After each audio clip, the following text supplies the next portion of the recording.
Assalamualaikum warahmatullahi wabarakatuh. Bismillahirrahmanirrahim. Alhamdulillahirabbil alamin wassalatu wassalamu ala asyrafil anbiya'i wal mursalin sayyidina wa maulana Muhammadin wa ala alihi wa sahbihi ajma'in. Amma ba'd. Alhamdulillah. Pada hari ini kita akan mengkaji tentang wahyu yang diturunkan Allah Subhanahu wa taala. Kita langsung saja mulai. Nabi dan Rasul Allah Subhanahu wa taala merupakan orang-orang pilihan Allah Subhanahu wa taala. Mereka menerima wahyu dari Allah Subhanahu wa taala. Wahyu yang diterima Nabi dan Rasul berupa kitab dan suhuf. Suhuf merupakan wahyu Allah Subhanahu wa taala yang berupa lembaran-lembaran. Suhuf adalah tulisan wahyu yang tersebar dalam berbagai media seperti pelepah atau batu. Di antara nabi yang mendapatkan wahyu berupa suhuf adalah Nabi Musa alaihissalam dan Nabi Ibrahim alaihissalam. Hal ini sudah dijelaskan di dalam Al-Quran surat Al-A'la ayat 18 dan 19 yang berbunyi, Inna hadza lafis suhufil ula suhufi Ibrahim wa Musa. Shadaqallahul azim. Sesungguhnya ini benar-benar terdapat dalam kitab-kitab yang dahulu, yaitu kitab-kitab Ibrahim dan Musa. Itu artinya seperti halnya dengan kitab suci, suhuf juga berisi ajaran Allah Subhanahu wa taala kepada kaum tempat seorang nabi diutus. Adanya suhuf juga wajib diimani oleh umat Islam seperti dengan kitab suci yang juga wajib diimani. Para nabi yang mendapatkan suhuf sebagai berikut. Pertama yaitu Nabi Adam alaihissalam. Beliau mendapatkan 10 suhuf. Yang kedua Nabi Syish alaihissalam. Beliau mendapatkan 60 suhuf. Yang ketiga Nabi Idris alaihissalam. Beliau mendapatkan 30 suhuf. Yang keempat Nabi Ibrahim alaihissalam. Beliau mendapat 30 suhuf. Nah, kemudian yang kelima yaitu Nabi Musa alaihissalam. Beliau mendapatkan 10 suhuf. Nah, sekarang suhuf dan kitab memiliki persamaan dan juga memiliki perbedaan.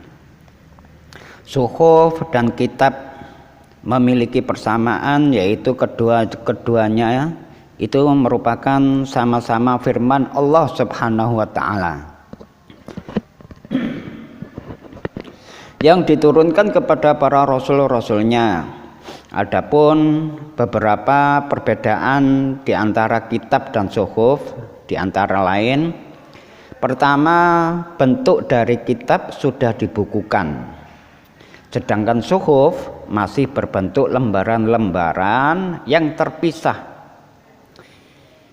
Kemudian perbedaan yang kedua yaitu kitab biasanya berlaku lebih lama dibandingkan dengan suhuf.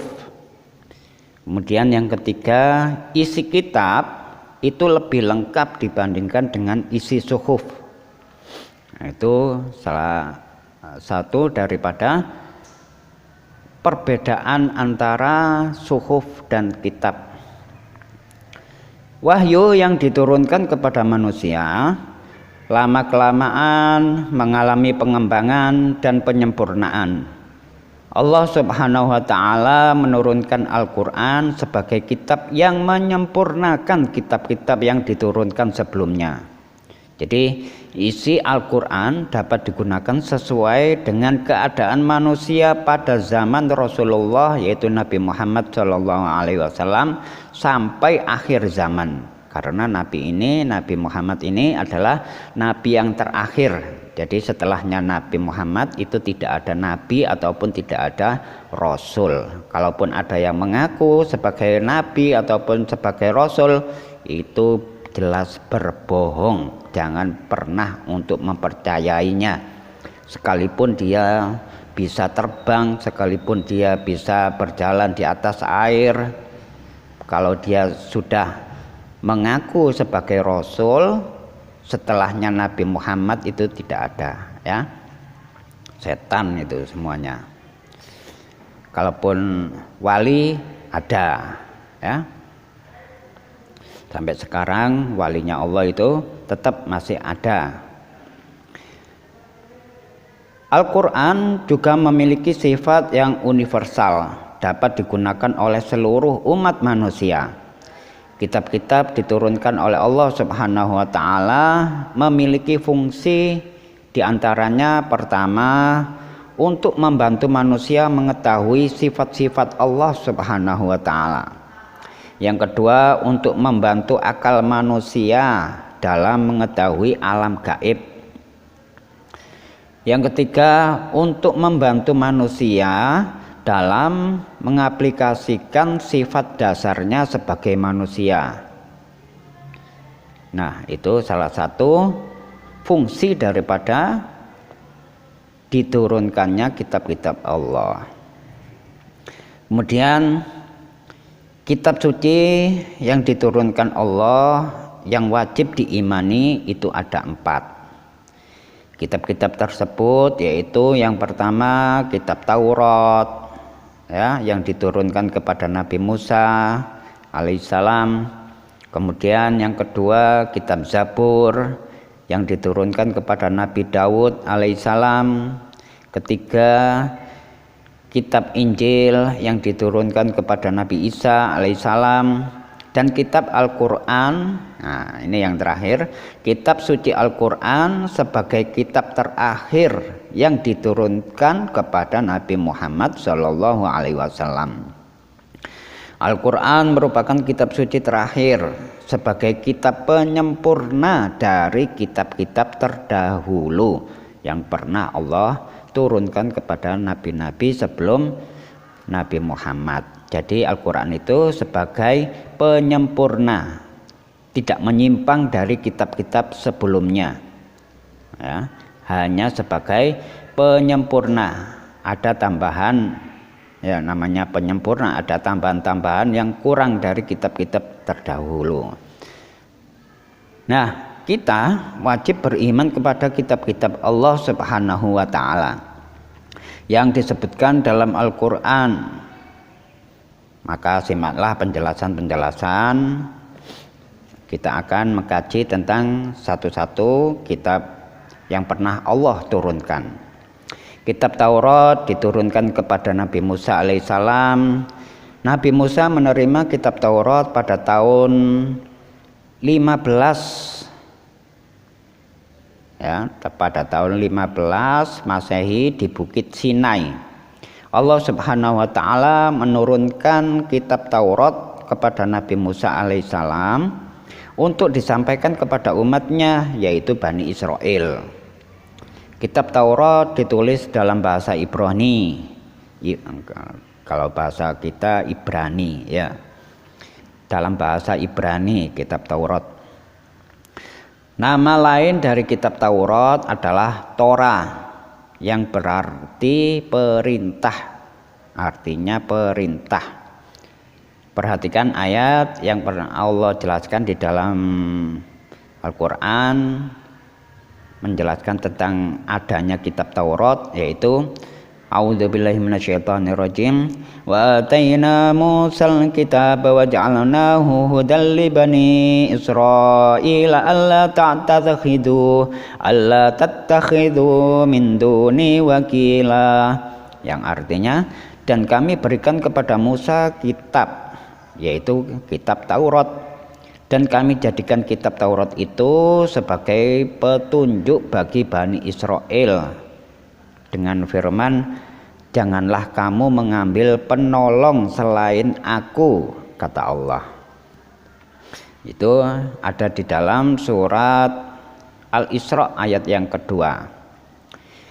Di dalam kitab Taurat terdapat 10 perintah dan larangan Tuhan, yaitu Allah. Perintah tersebut yaitu A. Perintah mengesahkan Allah Subhanahu wa taala. Kemudian B.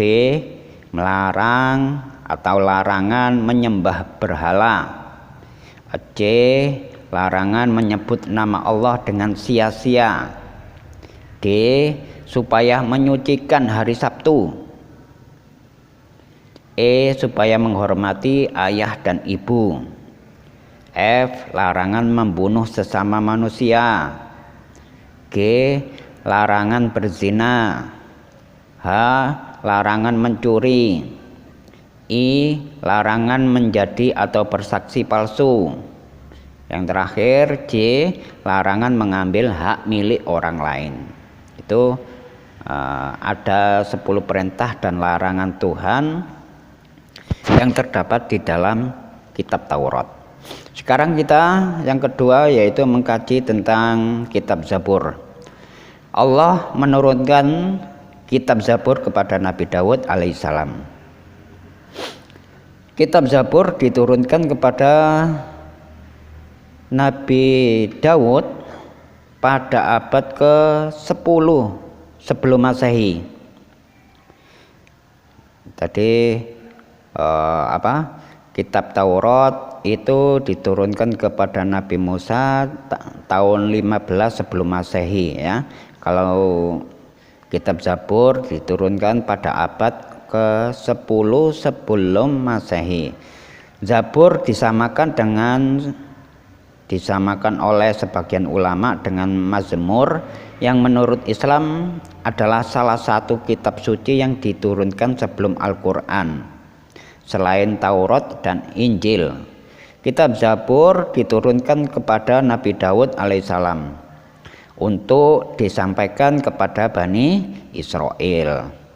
Kitab Zabur diturunkan oleh Allah Subhanahu wa taala dalam bahasa Kipti. Ya, bahasa Kipti. Tadi kitab Taurat dengan bahasa Ibrani. Kitab Zabur berisi ajaran yang berupa syair, berupa doa, zikir, nasihat, pujian kepada Allah Subhanahu wa taala dan kata-kata yang penuh dengan hikmah. Di dalam Al-Qur'an banyak menjelaskan tentang kitab Zabur. Al-Qur'an surah Al-Isra ayat yang ke-55 itu menjelaskan tentang kitab Zabur yang bunyinya A'udzubillahi minasyaitonirrajim. Wa rabbuka a'lamu biman fis samawati wal ard wa laqad faddalna ba'dhan nabiyyin 'ala ba'd wa ataina Dawuda zabura. Yang artinya, dan Tuhanmu lebih mengetahui siapa yang ada di langit dan di bumi, dan sesungguhnya telah kami lebihkan sebagian nabi-nabi itu atas sebagian yang lain, dan kami berikan Zabur kepada Nabi Daud alaihissalam. Al-Quran surat Al-Isra ayat ke-55. Sekarang kita akan mengkaji tentang kitab Injil. Allah menurunkan kitab Injil yaitu kepada Nabi Isa alaihissalam. Kitab Injil diturunkan kepada Nabi Isa alaihissalam pada abad ke-1 Masehi. Kitab ini diturunkan kepada Nabi Isa alaihissalam dan juga kepada umatnya yaitu Bani Israel. Tujuan diturunkan kitab Injil ini adalah untuk menyempurnakan kitab-kitab sebelumnya yaitu kitab Taurat dan kitab Zabur. Kitab Injil diturunkan dalam bahasa Suryani. Ingat ya, kitab Injil yang asli itu diturunkan dalam bahasa Suryani. Keberadaan kitab Injil dijelaskan pada salah satu ayat di dalam Al-Qur'an yaitu surat Al-Maidah ayat ke-46 yaitu A'udzubillahi minasyaitonirrajim.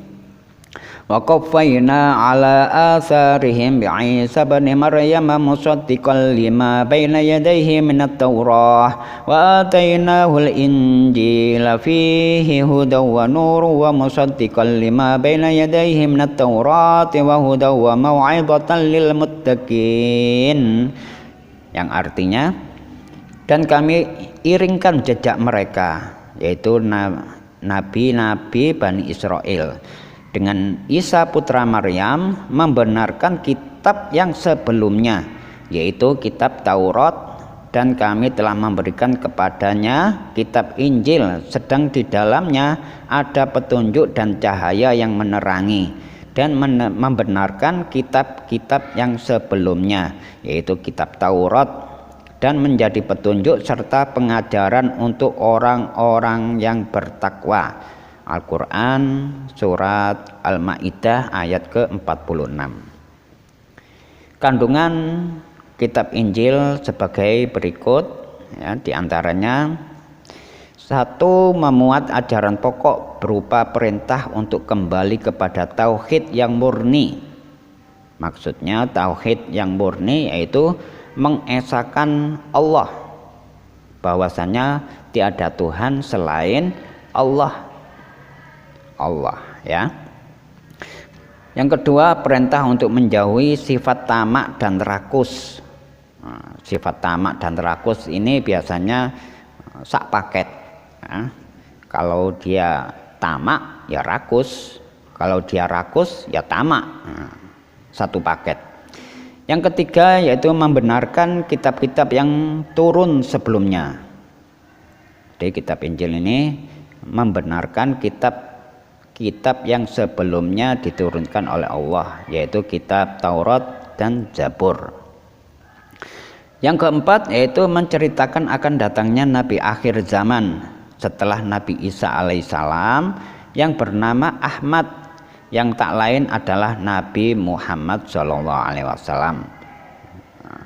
Jadi Nabi Isa itu menceritakan akan datangnya Nabi akhir zaman, Nabi yang terakhir. Jadi Nabi Muhammad itu sebelum lahir sudah dikabari di dalam kitab Injil, tapi dengan nama Ahmad. Jadi Nabi Muhammad itu sebelum lahir dinamai dengan Ahmad, setelah lahir dinamai dengan nama Muhammad Sallallahu Alaihi Wasallam. Kemudian yang terakhir yaitu kita akan mengkaji tentang kitab Al-Quran. Allah menurunkan kitab suci yang paling sempurna, yaitu Al-Quran. Al-Quran merupakan kitab terakhir yang diturunkan oleh Allah Subhanahu wa Ta'ala.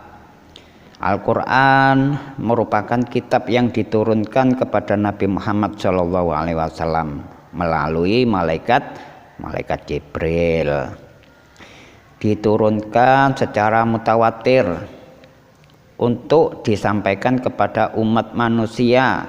Agar apa? Agar dapat dijadikan pedoman hidup sehingga mendapatkan kebahagiaan di dunia dan di akhirat. Al-Quran diturunkan dengan berbahasa Arab karena Nabi Muhammad lahir di negeri Arab, ya. Isi ajaran Al-Quran mencakup seluruh aspek kehidupan manusia. Allah berfirman dalam surah Asy-Syura ayat yang ke-7, A'udzubillahi minasyaitonirrajim, wa kadzalika auhayna ilaika qur'anan arabiyyan litunzira ummal qura wa man haulaha wa tunzira yaumal jam'i la raiba fihi fariqun fil jannati wa fariqun fis sa'ir. Shadaqallahul azim. Yang artinya, demikianlah kami wahyukan kepadamu Al-Quran dalam bahasa Arab, supaya kamu memberi peringatan kepada Ummul Qura. Siapa itu Ummul Qura? Yaitu penduduk Mekah dan penduduk negeri-negeri sekelilingnya, serta memberi peringatan pula tentang hari berkumpul, yaitu maksudnya hari berkumpul yaitu hari kiamat yang tidak ada keraguan padanya. Segolongan masuk surga dan segolongan masuk jahanam. Nah, ini kandungan yang ada di dalam Al-Quran, surat Asy-Syura ayat yang ke-7. Al-Quran merupakan kitab yang diturunkan untuk menyempurnakan kitab-kitab sebelumnya. Nah, jadi kitab-kitab sebelumnya yang pernah diturunkan kepada Nabi Musa, Nabi Dawud, Nabi Isa, itu semuanya disempurnakan di dalam Al-Quran. Nah, segala sesuatu yang dilakukan oleh manusia itu telah diatur di dalam Al-Quran, dari bangun tidur hingga